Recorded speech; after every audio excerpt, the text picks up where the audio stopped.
Hi, my name is Joe Chiang. I currently teach at Four Winds.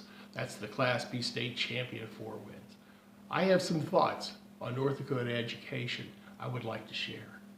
The media and DPI want people to believe everything is fine with education. Maybe we should look at what it is that's supposed to be so fine. The superintendent announced that we have a 46% English proficiency and a 40% math proficiency.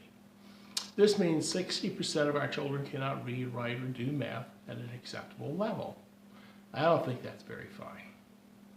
The superintendent assured everyone before testing that the test was valid and the results could be trusted. Now, she is indicating that the reason for the low scores is because it's a new test.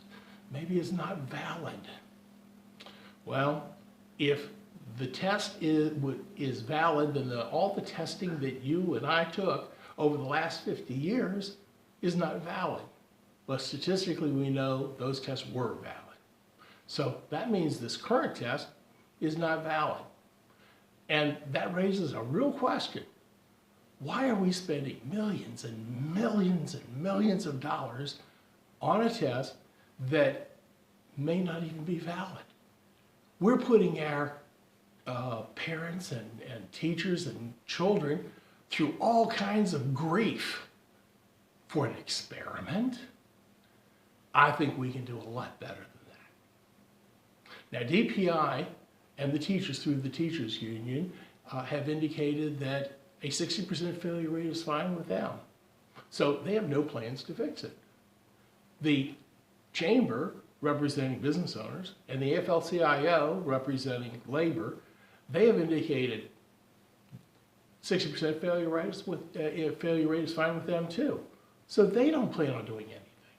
And the legislature, well, the legislature through the Democratic leadership and the Republican leadership have indicated a 60% failure rate is fine with them. So they have no plans to fix it. By the way, the transitive property of mathematics says that since the superintendent feels a 60% failure rate is fine, and these organizations all feel that the superintendent is doing fine, that they are indeed endorsing a 60% failure rate. So what can we do as citizens? Well, I'm running for superintendent of schools. You have to decide what you're going to do. I would appreciate your support in November. Now, as bad as a 60% failure rate is, our education is much worse. You already know this. Over 100 years ago, my grandfather dropped out of school in the 3rd grade in order to farm. And you have relatives that did that too, so you know what I'm telling you is true. When they dropped out, they could read and understand the Bible, they could solve fraction problems, and they could count change.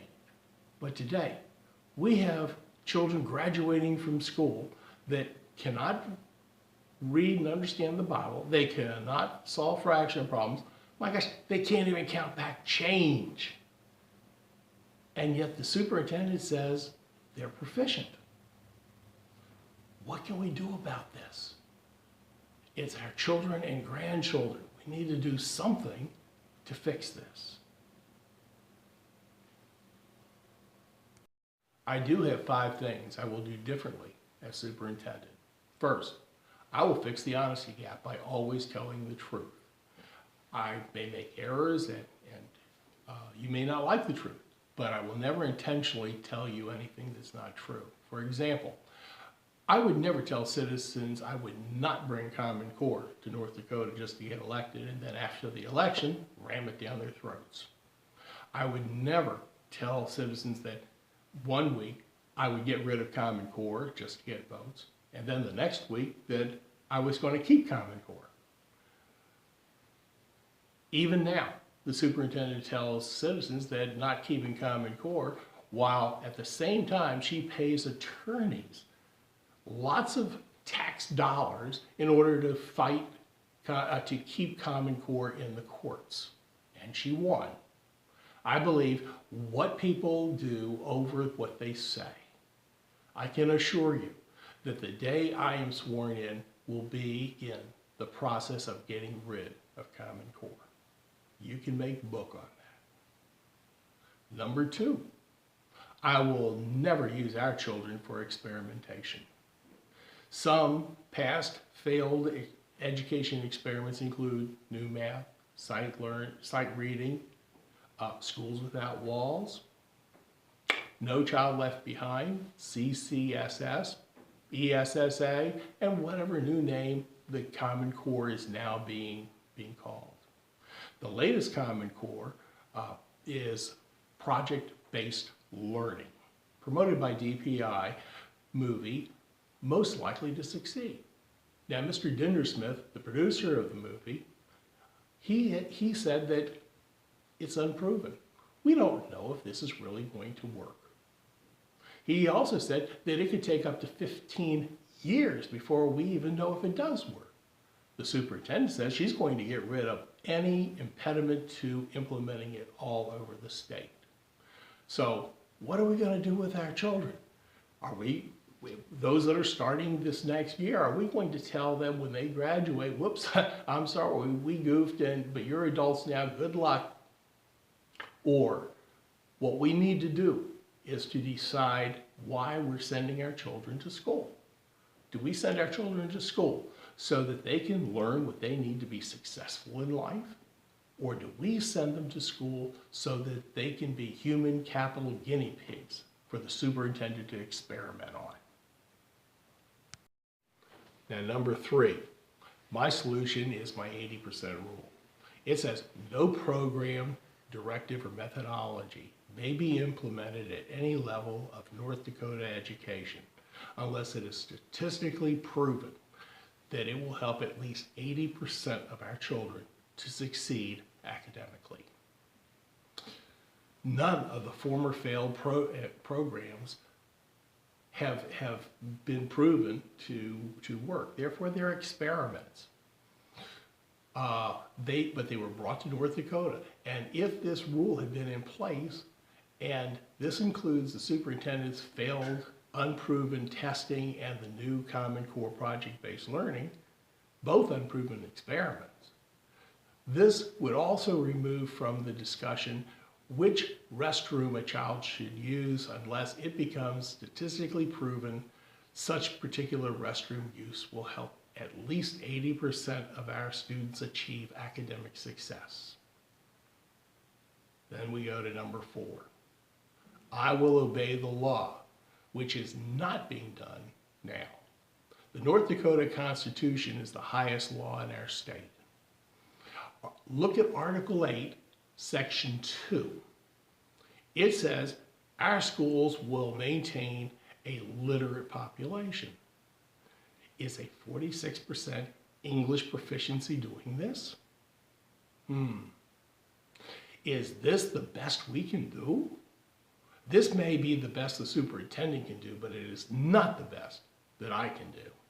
I can get us back to our 80% literacy. Now, look at Article 8, Section 3 of the state constitution. It says our schools will teach temperance. Temperance means no drinking booze.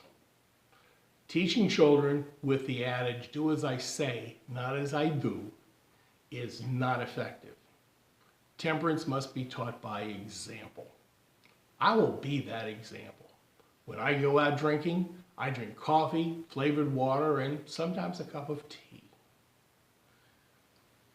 Now, look at Article 8, Section 1 of the state constitution. It says that the state will provide a free education. Interesting, it does not say the state and federal government will provide a free education.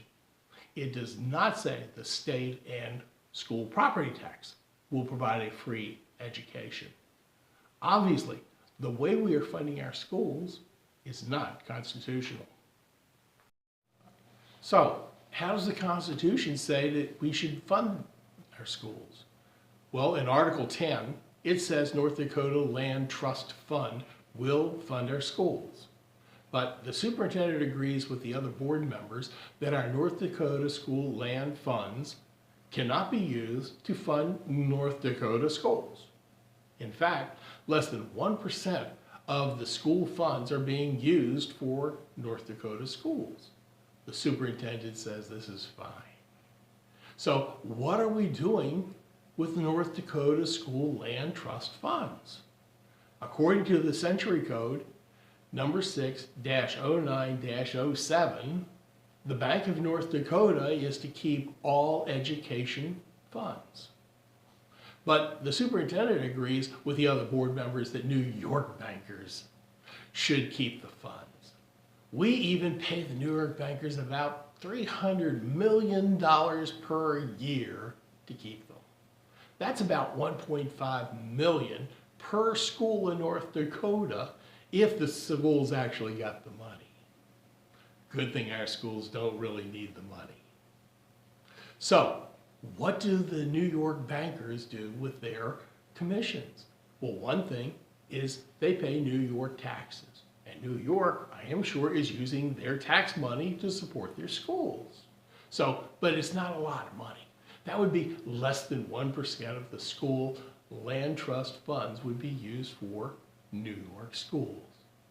Well, that means that less than 1% of our North Dakota school land trust funds is going to North Dakota schools, and less than 1% of our North Dakota school land trust funds is going to New York schools. And the superintendent says this is fine. The superintendent and the other board members go to New York on a regular basis to oversee the funds. So who is paying for these trips to New York? Is it North Dakota tax dollars or New York bankers' commissions paying these trips? Why not follow the law and take the Bank of North Dakota, let the Bank of North Dakota oversee our funds? Then we wouldn't have to worry about going to New York. Number 5, I will only reward good teaching, and I will stop the rewarding of bad teaching. I talked with one principal about fixing math education, and his school had very bad pass rates. He was very excited. Then I warned him that when we got his pass rates to 80% or higher, there's a good chance he would lose funding. His jaw dropped, and he got up without a word and walked away, and I've never seen him since. You see, he was more interested in the money than helping our children learn.